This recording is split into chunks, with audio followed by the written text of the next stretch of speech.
Good evening and welcome to the Laughing Monkey Music Show. Today we have Nicole Couch on. Nicole, how are you? Hi, Sean. I'm good.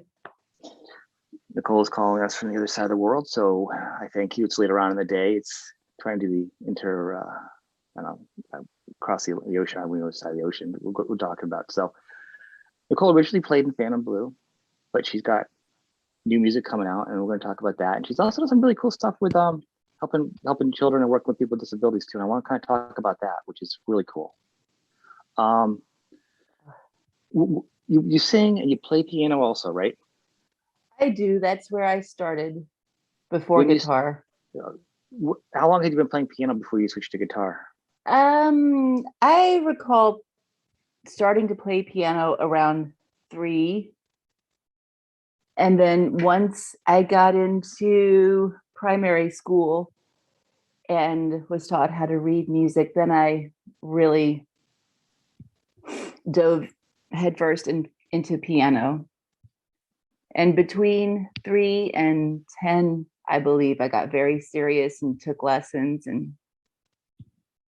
Well, those are the years too to get really good too. When you're younger like that, those are the years to really hone it in. You're like a yeah, sponge I at that wish I age. could go back because I mean, if you know how to read music and you have a songbook, you're unlimited what you can do. And my Right. mom, thankfully, was a very good pianist, and she always had everything from Scott Joplin. She used to play ragtime and oh gosh, Rhapsody in Blue, which is Yeah. Mancini, I Yeah. believe, and she had these compilations of songbooks with everything from Elton John to Barbara Streisand, and I just loved it. And classical pieces too, which eventually I learned all of my classical pieces by heart. And then after a brain injury, forgot everything. So, and Have now you when I found it try to, I'm sorry, did you find like any Mhm. muscle memory come back? Like anything like all of a sudden kind of like you start playing, you're like, oh, I didn't know that. Like anything you played kind of um, no, I've forgotten everything that I did with Phantom Blue. But shortly after I left Los Angeles, I kind of decided to leave Phantom Blue and moved back to Memphis, Tennessee. I had been writing with West Arkeen oh wow. Yeah. because we wrote one song with Nichole for the second album, but West and I kind of continued to hang out and write, and I put one of those songs down on a recorder at a studio, and the rest I just kept in my brain. And thankfully, I didn't forget them. And over the course of the next few months, hopefully, I'll get those recorded and all of that because they're just typical West Arkeen. They've Are got they? his thing. Yeah. I mean, he was just such a brilliant guitarist, and we wrote most of the music together. And then I finished the lyrics and whatnot later on my own Hmm. after we had once I left LA, I didn't really keep in contact with anyone in LA. And one day I was thinking, gosh, I'm gonna call West. And I think I was living in Memphis, Tennessee, and talk to him about all this stuff that I finished. And it's like, God, he's dead. So Oh. Well, yeah. it's great that you actually still have the songs though. I mean, Yeah. it's like a nice tribute, and I forgot how to tell time, but I remember those songs. it's all right. It's not time really isn't that important. No, it's not. We I have stopped, I clocks. think it's so unimportant. I stopped wearing a watch a long time ago. I'm like, I if don't I'm even not there, own a someone's gonna watch. find me. They'll find me. Yeah. You know, that's when you start. No pants with pockets, no watches. Just kind of go Simple. back in life, Yeah. simple life. And Yeah. then It's like the phone. It's like, did we really need them? yeah, I have mixed emotions. Unfortunately I'm tethered to it more than I need to be. For so Yeah. many reasons. Because then if you decide not to do it as a phone as a parent, you leave the phone in the Yeah. other room. They're like, then also no one can. Yeah, I was trying to text you. There's a problem. Or you know what I mean? So then you feel like it's Right. always with Yeah. you for that one reason. I'm like, because sometimes I just want to like leave it, go out for a while, and I'm like, every time I've done it, it's always been like, the kids call me for something. Otherwise, I'll have it on me for 3 days and I won't hear from them at all. I'm in the same house. Right. So, like, you know what I mean? It's just that bum luck. It's like unless they're just waiting for me, like they plan it out. You know what I mean? They plot it Yeah. out on me. But Kids. They're right, terrible.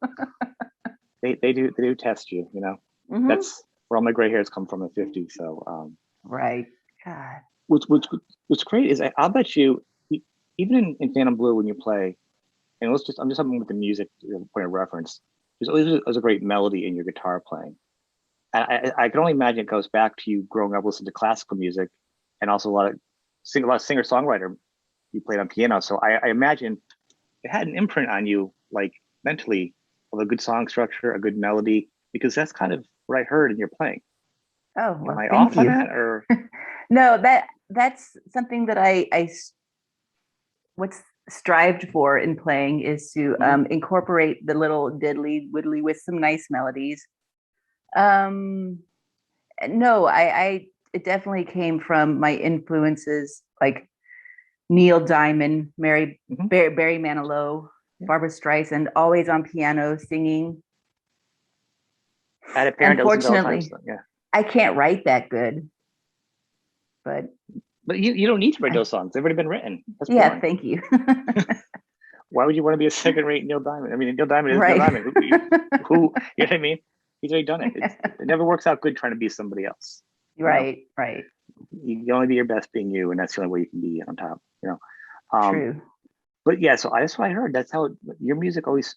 You know, in the few that brief period of music that was out in print and video, Yeah. that's what caught my ear. It was wow. It's fast and it's kind of trendy, but even talking about your tone, it there was a melody to it. It separated it from everything else, you Oh, know, that's and that's nice. what, Thank you.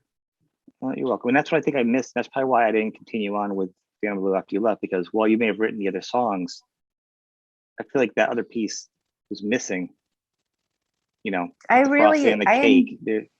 really, I enjoy this second album because I really like how it's sang vocally for Gigi because she really has Mhm. the most beautiful metal voice I've ever Oh heard. yeah.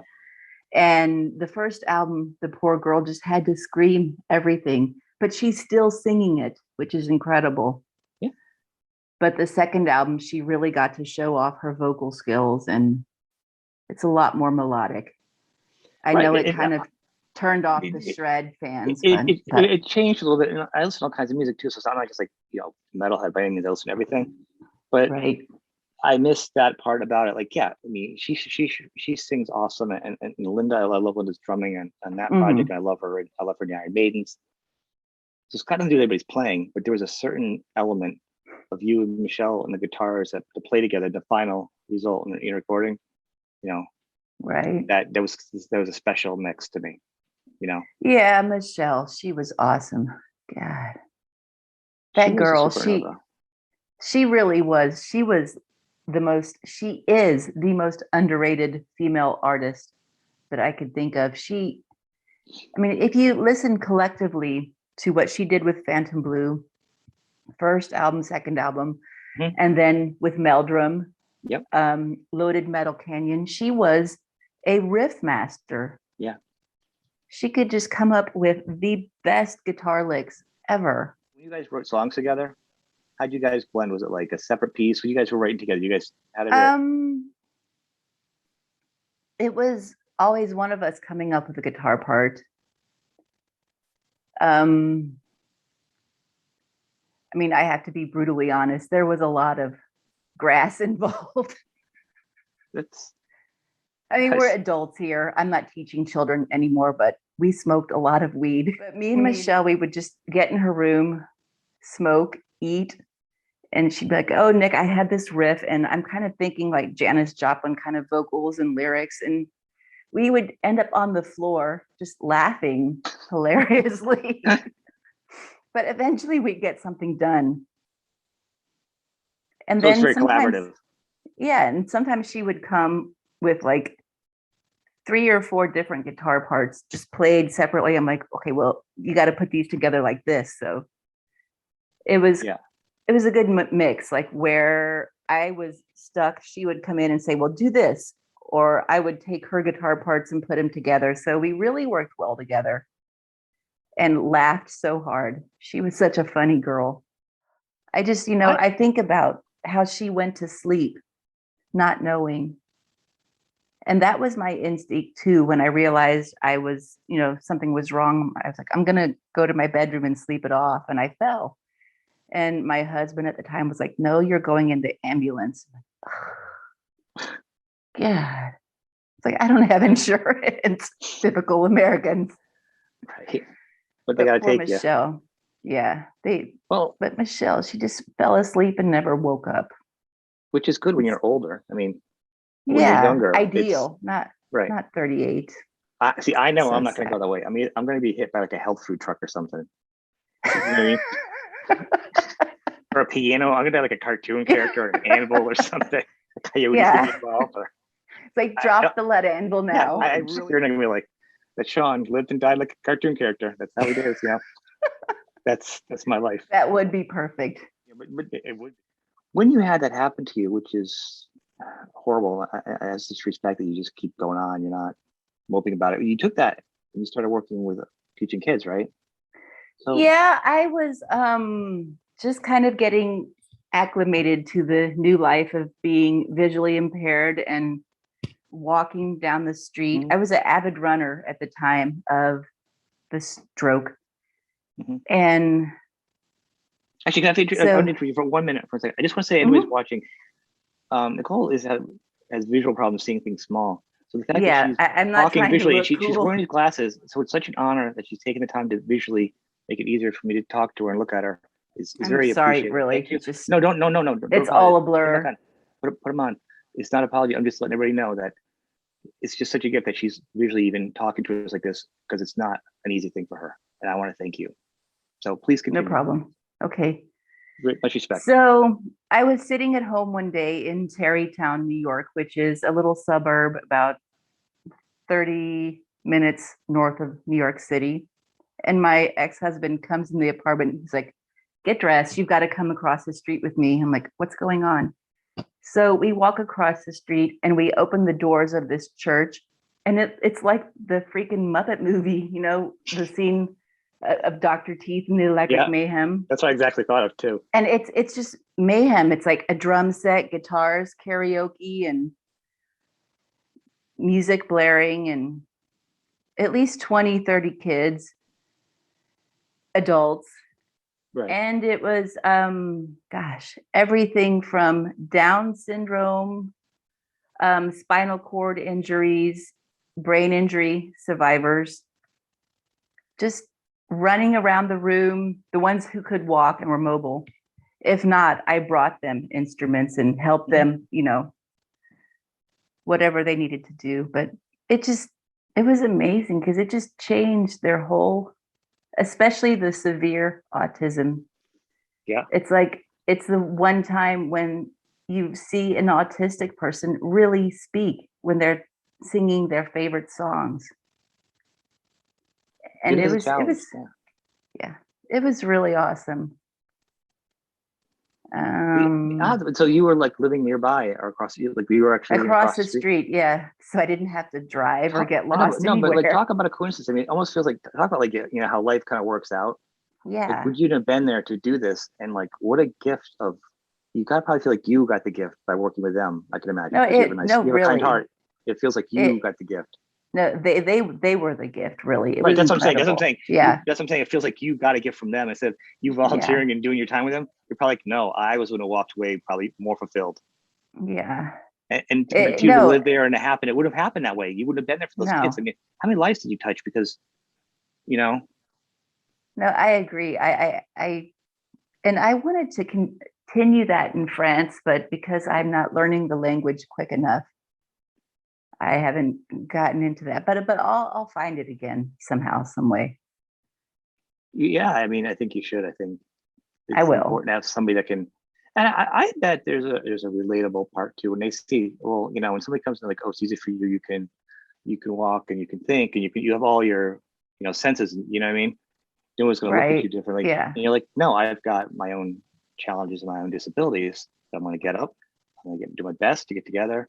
And Yeah. here's how we're gonna use the Mhm. common language around the world. It's called music. Music, Music, the exactly. music, Yeah. the music holds, you know, all your emotions. You can explain Right. all your emotions with music. You don't have to use any Hmm. words. You can pick a song or a sound Yeah. from an instrument. There's some of the some instruments are just pure sadness, but there's like a melancholy. You know what I mean? And it just can make Right. you feel a certain way when you hear it. I mean, I mean, some that, of these kids couldn't even articulate their words. It was just, it meant so much just for them to pick their song every week and get up on the altar at the church. Maybe it was sacrilegious. it's a And stage they would now. have, yeah, it's a stage. And A they would get their stage. Yeah, instruments. Some yeah. would, have guitars, and there'd be a kid on the drum set in the corner, and I was just fearless. I mean, there was this young kid who had cerebral palsy, Nicky, and he could not, I don't think he'd ever sat up a day in his life. And I would just like take the snare drum, put it in front of him, a cymbal, and just Yeah. grab him, put the sticks in his hand and manipulate his limbs. And he really like, just his face was like, wow. He couldn't speak, but Yeah. he enjoyed it. I don't think those cases of severe disability get enough attention as it is. So to see them find 5 times a week and Mhm. give them one-on-one attention and grab their arms and hit a snare drum to the beat of the music, it was really cool. I can't imagine. I mean, if you think about all the things that we go through on our normal day, when you can be physical or primal, you get mad, you can slam your fist. Imagine just not being able to Right. use any of that to have any kind of release. Yeah, And drums is like I probably one of the best know. primal releases besides that and screaming physically. Absolutely. And to Right. not have, and if you can't talk and you can't do like a release like that, like it's just talk about being trapped, you know? It is a trap. So for And you to those do that, classes were such a great release for them. and that's the thing, there should be more music classes for. I mean, but of course, it goes back to like resources and and Yeah. politics and stuff. But Yeah. music is, Cut funding. Yeah, we yeah. went through that. Did you? Yeah. So how long you did it for? Like, was it 5 years? I read a while, No, it right? wasn't 5 years. It was about 2, 3 years. You mean the internet was wrong? What? Yeah. Well, I'm also an accomplished pianist, which I don't know where that it was on a Wikipedia page, and it's like, what does that even mean, accomplished? I've never done anything but play at a recital in school. I think they probably just accomplish probably feels like if you've been a learning profession, like as a child, like really learning it, Uh, probably I it mean, probably gives you credit for being I was accomplished. good, but I wasn't accomplished. But it looked cool, so Playing as long as you did as a child it does feel like it's justified though, being yeah, accomplished. You yeah, don't have yeah. to like a bill of sale or you did all these concerts or Right. something. You know what I mean? You put the Yeah. time in, you get the effort. So I like to go a little back and forth as we talk. So but you're also a singer, Right. and you were singing prior. Now, were you singing a lot when you were younger and playing piano? I was. And then eventually I got into country music and living in the South.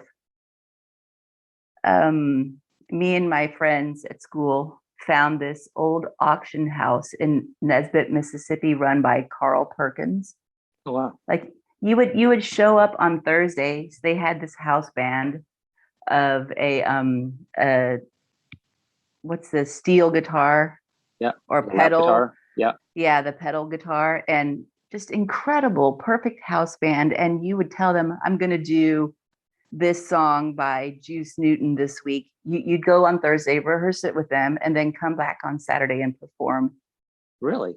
Also, Yeah, and it points for was, the Juice Newton reference. I have not. oh, I love her. I did too. I guess it is a lot of really good song, but once again, that was more of a singer-songwriter time in life. Yeah, You're I not going to love get a her. Juice Newton nowadays. I like the name. It feels good to say Juice Newton. You know what I mean? Right. Go for Juice Newton. Like it really feels You're like something right. like a snack or a drink. Yeah, a juice Yeah, box. like a juice box or like a fig Newton. Like, I'm gonna go for a Juice Newton right now. No, they don't have artists like that. Although I'm gonna say it, I like Taylor Swift. It's like, yeah, shoot me, but I like the girl. No, yeah, Juice Newton. That's funny. back then, even artists that, but even artists even I may have not have liked, but I had such a respect for their songwriting, and the fact that Mhm. you could go to a place like that and do these kind of songs. There's Right. With besides such a besides good band. right, but Yeah. what a gift back then also with music is like you can't do that now, and I'm not talking COVID either. Before that, you Right. couldn't walk in 2 years ago to a club if they had it. You know what I mean? And be in a Right. band or jam Find a really good band and find that mentors. will. The only places, and I don't live out there. I've heard in LA, there's a couple clubs that do like jam nights, which is good. Thank goodness people are working together and they're doing it. Right. But that's probably the best thing they have for artists right now that I've heard. Yeah, For you can do openness. karaoke, but it's really Right. hard to find a good band. I So think there's a place in New York City, the Bitter End, on the Lower East Side, where they have a good collection of musicians who will improvise for whoever wants to get up and play. But I've never done it, so but what a great place. I love the artist. I could never do it. I'd have a heart attack and an aneurysm. I'd have everything before you got to the stage, just from my chair to the yeah. stage, thinking about it. But Well, I'd be I'd have like to Spinal Tap looking for the stage lost. I'd have to practice. I'd be practicing everything. I'd be improvising. Practicing being spontaneous. I couldn't do it. Um, but that kind of training ground for people, and like you being able to play at that young age with such seasoned artists, I mean, that really helps you. It gives you your Oh, metal. I don't mean definitely. metal as in heavy metal. I mean like you're just as just a strength and a skill set that you don't get Right. anywhere else. You're not going to It get that from playing in a definitely, room on Instagram. no, definitely not. And it definitely made me realize this is what I want to do. I didn't want to be a singer standing on stage, but I Mhm. did not want to go to college and be a serious adult. So, yeah, You don't have to be one. no, Being an adult that kind that of ship sailed. I was talking about it. So it's like you walk by the mirror and you're like, who's that creepy old guy looking at me? Because like I don't know who that person is. Because you always think of yourself as something else, right? Who let you in a It's like house? always going in Memphis. The only music store was right across the street from Graceland. And we always seemed to be going up the road. It was Elvis Presley Boulevard to get to the I've mall been and there. other places. Pardon? I was there. I actually took a trip one time just to see Graceland. I was very surprised and disappointed because I thought it was going to look different. Like the Yeah, area around it, it's not what you it's not the expect it to be. nicest neighborhood. No, it's No, not. yeah.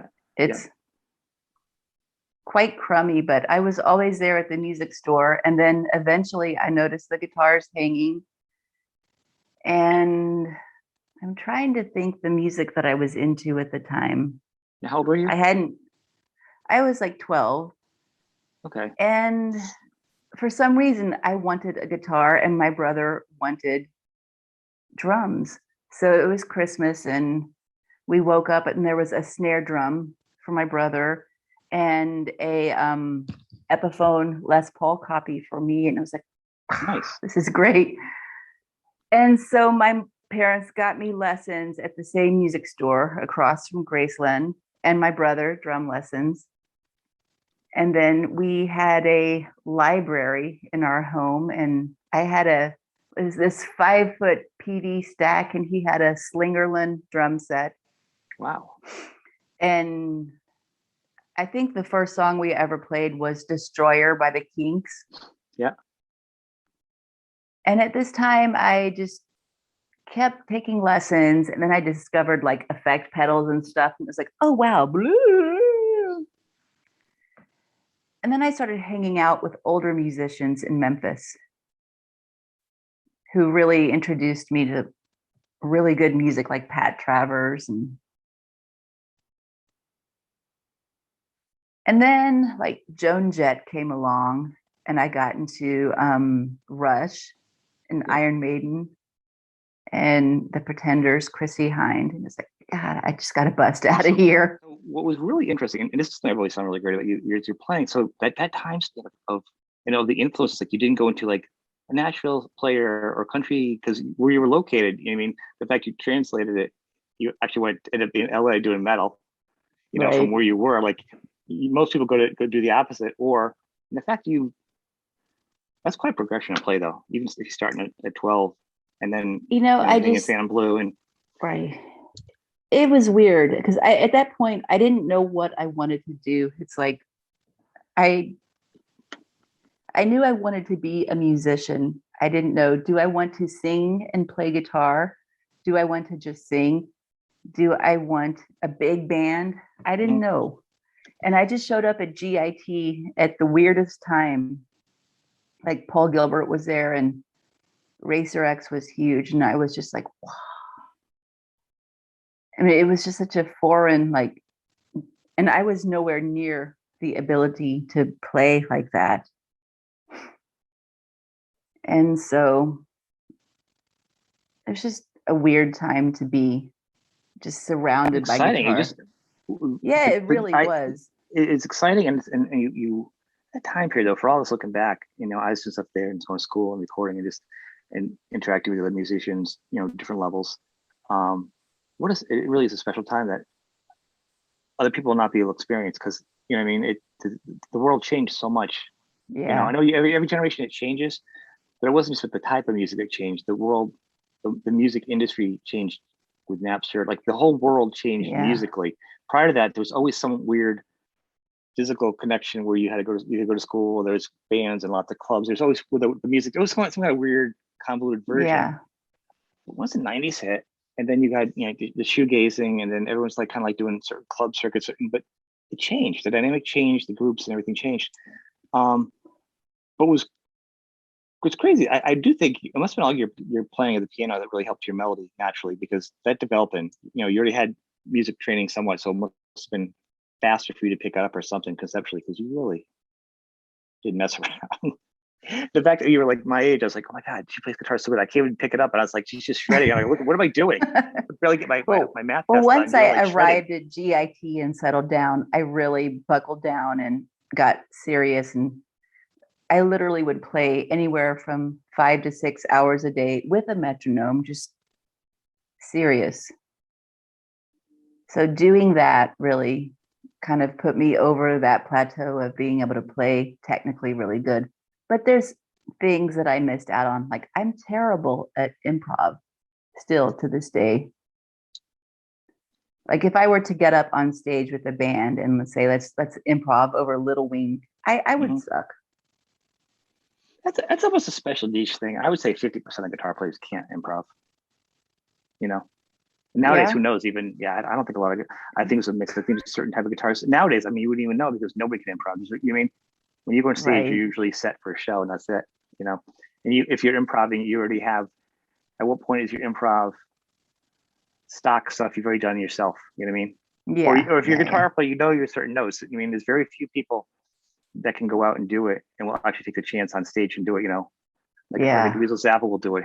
He knows his notes and his chords so well. He'll do experimenting off of those Right. things, fundamentals, which is incredible, to do that live. It's crazy.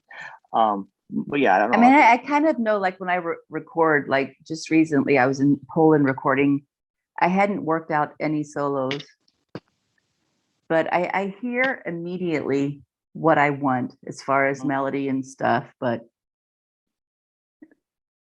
there, if it's anything beyond the melody where you're just playing nonstop improv, it's Yeah. like I'm terrible at it. Well, that's actually a good tie because I wanted to end this whole thing. And when you get your albums out, I want to have you back. We'll talk about it some more when I hear it. But this album and your recording, what got you fired up in the songwriting? I mean, this is pretty awesome to finally Well, to like sit I down and said, I do had it. all these songs that I just kind of almost took to the grave with me. They've been in my head for years. And it's like, gosh, Was it COVID? I Was it just just, want or to, did something inspire you to do it all of a sudden now? I mean, because obviously you've been playing guitar a little bit here and there. I think it had to do with the process of learning how to play again, Mm-hmm. playing piano. I mean, my husband here in France is an incredible musician. He's surrounded by guitars. He has a piano downstairs, amps everywhere. And so I think it was just the process of being surrounded by music 24/7 and not having to work, which is it kind of sucks in a way because it working a job keeps you grounded. and it keeps you, you know, independent as a human. But oh, you heard the SoundCloud stuff. That song was written with me and West, and we never finished the song. And then I was in my closet in Redondo Beach at like 4 a.m. Like, so every good story starts. Yeah. And I finally came up and finished the lyrics, and I'm like, shit, I have no way to record this. So Don Dokken just lived and worked in his studio right down the street. And he was kind of in the process of recording his album with John Norum and Mickey D. So he had his studio all set up, and he had this huge Norwegian guy who I can't remember his name. I think his name was Skull or something, who was his engineer, who was always in this. Yeah. But he was always in the studio. And so I would just show up with, you know, some champagne or something. And he'd be like, oh yeah, sure, you can record. Nice. Yeah. So that was really, it was really convenient. I think it's good. I think it's good you're doing something. I hate to see people that are musical enough talent that don't get to express it, you know, as like Cosine changes to at least have some kind of outlet. You have to. It's because it's who you are. It's you know. Or you see people that have it and take it for granted, and then people like Nichole who didn't know what was about to hit them. It's like, ugh. Yes, you don't. You life's not fair. Never. No one ever said it was though. No, I think I was assuming that it was. I think, you know, we've all been very lucky. It's been, and I think, you know, you have learned a little bit the past couple of years too, who you are, who your friends are, you know, what life is. So this is going to be an EP. Oh, I feel so bad that I can't see you. It's weird. It's okay. Oh, there's my glasses. Okay. It's fine. So I feel bad when you do that. Just your EP. Just how many songs in it? Like 6 songs? 5? 4. 4. 4. And I just think get your feet wet. I think the EP is going to have a full band, which I'm not using Nicole Couch. It's like, I don't even know who she is, you know, and neither does anyone else. That's a great thing, you know, about not being like Linda McDonald, who is like, she's the only person besides Michelle. If you say Phantom Blue, they're like, oh yeah, Michelle Meldrum, because Michelle went on to like do massive things. And Linda, of course, what she's done is huge. Yep. And so I have a band. I'm still looking for a bass player. Right now I'm recording all the bass myself, which is a lot of fun, but it's hard with a weakened left hand that still isn't 100% back to strength. So is it making you stronger? Yeah. And the challenge there is kind of good. Right. And I like to write on bass too, because I have terrible rhythm, just terrible. And something about playing the bass, I'm better rhythmically than I am on guitar. So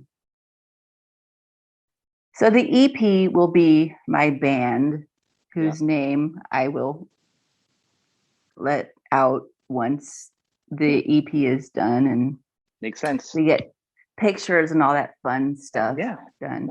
And then I think separately I will do just another EP that's just me acoustic and piano with all the little crap shit I've written over the years. And there's like 20, 30 of those. It's like, I just want them out. Like I don't even care if people hear it. I just want it down.